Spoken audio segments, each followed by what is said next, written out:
Hi there, Katryna. Hi, how are you? Wow, I'm awesome. How are you? Good, thanks. So thanks for having me. I appreciate the opportunity to speak with everybody today and sort of give my take on the software. Awesome. So should I just leave you to it, or do you want me to ask you some? I mean, well, first question, Katryna, would be just useful is just so to give some context is how long. I know you've been in the Value Pricing Academy for a while. How long have you been in the academy? How long have you been using the software? And also a little bit about your firm. How long have you been in business? Where are you based? Those sort of things, just to give some context. Sure. So I'm from Ottawa, Canada, and I'm the owner of Price Associates Bookkeeping. I've been in business since 2010. And in 2015, I started transitioning from desktop to cloud accounting and realized that the way I was pricing by the hour, it was no longer working because things were not taking us as long. So we were more efficient and spending less time, therefore billing less, but we were delivering the same amount of value or more. So in 2016, I went to QB Connect in Toronto. And that's where I saw you first speak about value pricing. And as soon as you finish your session or during your session, I had like this aha moment. This is what I need to do, switch to value pricing. So I went back home and I immediately signed up to your mentoring program. And it took me a while to sort of wrap my head around everything and get up and running, probably about 6 to 8 months. To set up my brochure, set up the cloud pricing 2.0, which was the original software I used. And as soon as I started using the software with new clients, I at least doubled or tripled my prices for an engagement that I would normally do. So by the first year of using the software, I increased my net profits, probably more than doubled my net profits without increasing any overhead. So that was great. That's extraordinary, and I didn't know any of that because you've been on this journey for 4 years, well, Yes. just over 4 years now, and I know you come along to the sessions all the time, but you're obviously very modest because you don't shout a lot about your successes. I didn't realize you were having that much success, which is awesome. Yeah, it's. I guess I don't share as much as I probably should share about my journey and my successes, but it continues to increase my revenues and increase my bottom line at the end. So I continuously keep tweaking the software. Every meeting I have with a new client, I learn something. So my templates continuously change to make sure that I don't repeat the same mistakes I did previously. So it's a journey, and you continually change what you're doing, not change, but tweak. So as you're rolling it out, it's never going to be perfect on the first try. It's going to take a minute to adjust your prices so you see the results that you're looking for. And that's a great point, Katryna, that your pricing will never be perfect. It's always an ongoing journey. Apple's prices aren't perfect. They're tweaking and testing and changing all the time. Starbucks prices aren't perfect. They are constantly testing their prices to find out what's the best price. And what I love about what you just said is that that you get that, and that you are constantly just tweaking and tweaking the prices in your models. Go ahead. No? I guess I can share my screen and kind of show you how I've set up my models and how it works for me, if that's okay. That'll be perfect. Yeah. Are you able to do that, or do I need to do something? Let me just take a peek. Yep, I can share my screen. Perfect. Can everybody see my screen? Yes. Okay, awesome. So this is my dashboard. And I have several. Love the branding. Thank you. Yes, so I went in and rebranded to my colors and my firm with the logo and stuff. So that was fairly simple. And then I transitioned from the Cloud Pricing 2.0 to effective prices and rebuild my models in here. So I'll just go to my models and I'll show you how I have it set up here. So I have this draft model where it says master model for my firm. The reason I have it is because that's the model I always tweak. And then I sort of copy the models into other bookkeeping models that I can use with a client. So whether it's a new client, repricing an existing clients, the questions change a little bit, because when you're repricing, there's some question in the new client models that don't necessarily apply anymore, but you don't want to reduce your price. So you got to tweak it a little bit. So in here, in my master model, I've used I based my model on Mark's model that he has provided in the effective pricing software. And I just made some tweaks along the way to ask the questions I've learned over the years that sort of stumped me or made me realize that, oh, I didn't price enough or incorrectly. So my sort of main question that I track, that I start off with, is the number of purchase invoices and expenses and receipts.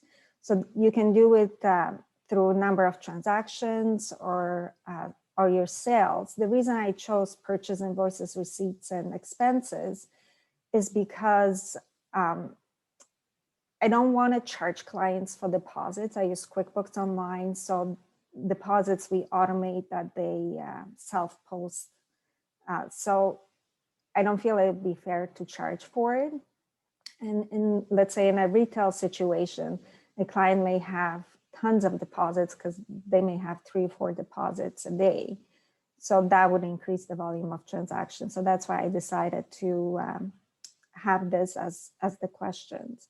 And the way I get to figure out the number is by doing a review before I engage with a client, before we go through the pricing model, because the clients usually are not sure the number of purchase invoices, receipts, and expenses they have. So I would review their books, and it's a paid review, and I would get sort of the range that they would fall in. So the ranges are similar, 1 to 50, 51 to 100, and so on and so forth.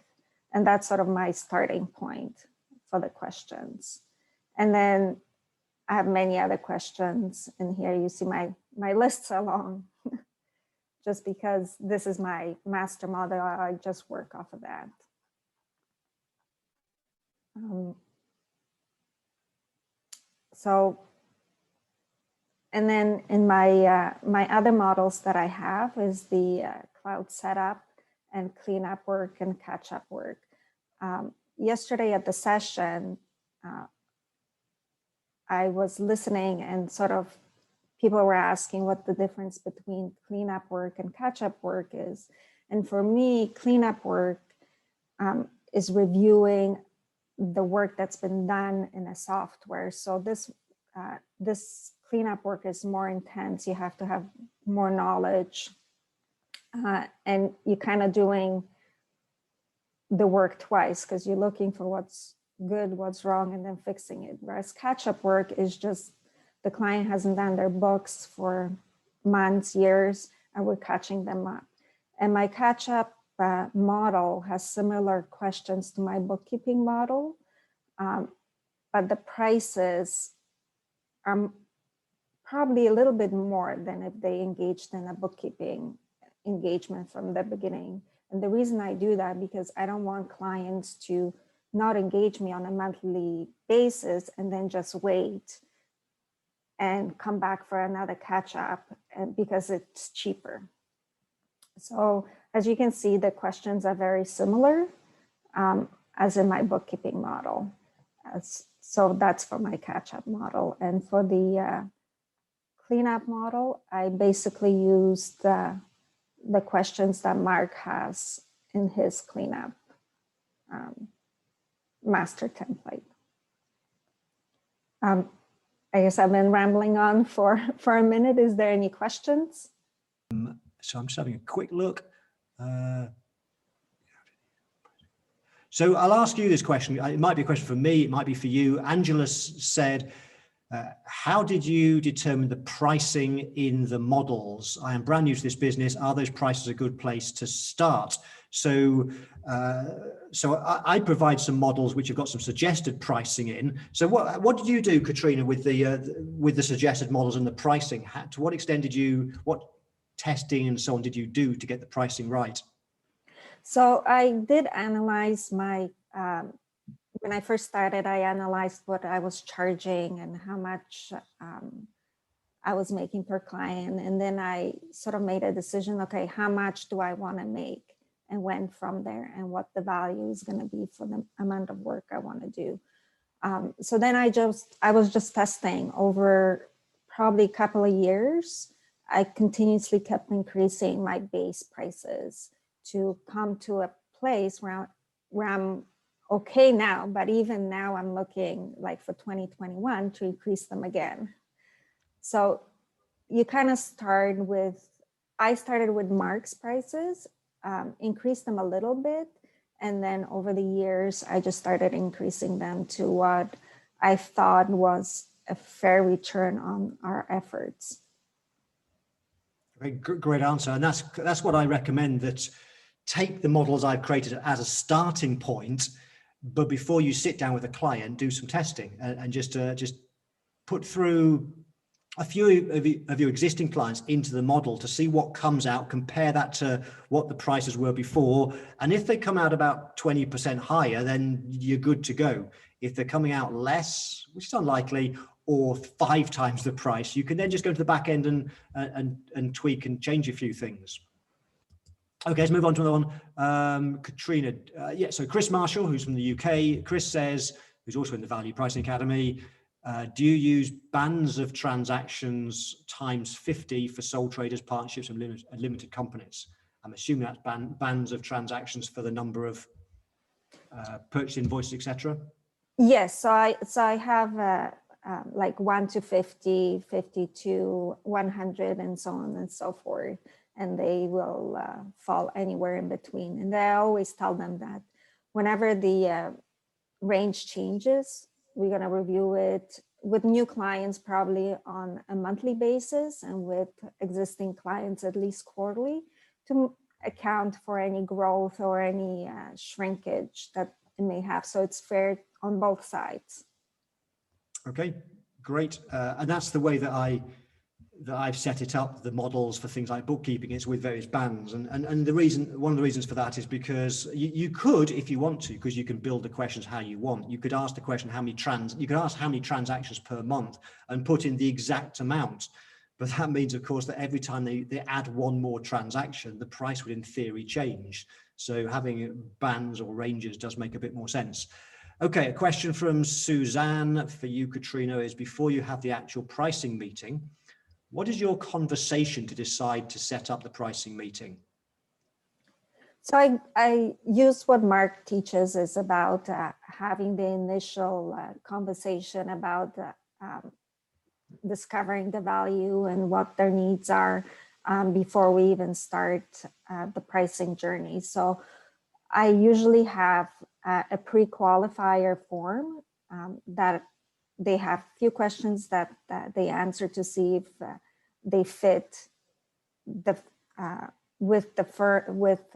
their company fits with my firm. If they don't, because we may decide, okay, their revenues are not high enough, or the industry we don't want to work with, then we just send them an email back saying, we're sort of not a good fit. Here's some resources, or whatever the case may be. If we decide that they are a fit with our firm, then we set up an initial meeting, and it's about 30 minutes, and we go through the discovery process.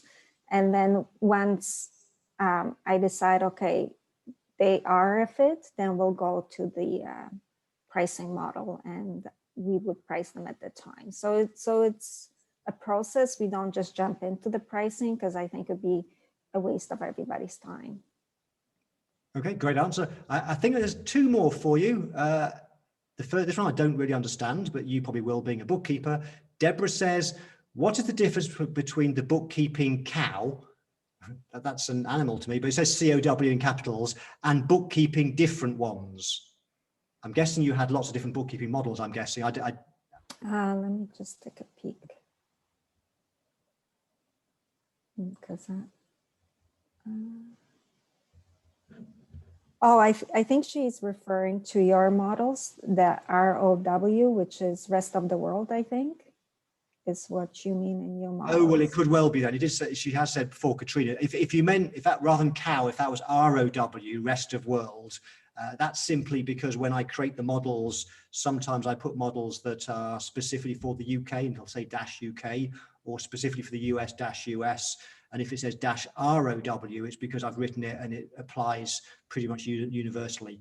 Deborah, I hope that helps with that one. I hope that's the question you asked. And this might be the last one for now, Katryna, and it's probably a really easy one. And I think it's for you. Judy says, are you assisting clients using price consulting in their business? So I have not rolled out the price consulting assistance. I do, however, speak to them about their pricing when I do have meetings with them, but I haven't rolled out the pricing for clients using the effective pricing. Okay, great. And I guess that's because there's a model there, and I'm perhaps have you done my price consulting, Katryna? Yes, I have. You have. I thought you had done. Yes. Yeah. Okay. And you haven't rolled it out yet. If you want some help, just shout out. I will. I think that's the questions for you, Katryna. So if you want, you can mute yourself and turn your webcam on, but and then just. But if any other questions come up, I might shout for you. And thank you so much for coming on and sharing. That was awesome. I really enjoyed seeing how you've branded the software. It looks beautiful with your colors. And also nothing to do with the software, but I just thought your studio where you're doing the video is just really professional. So Katryna, well done, and thank you so much.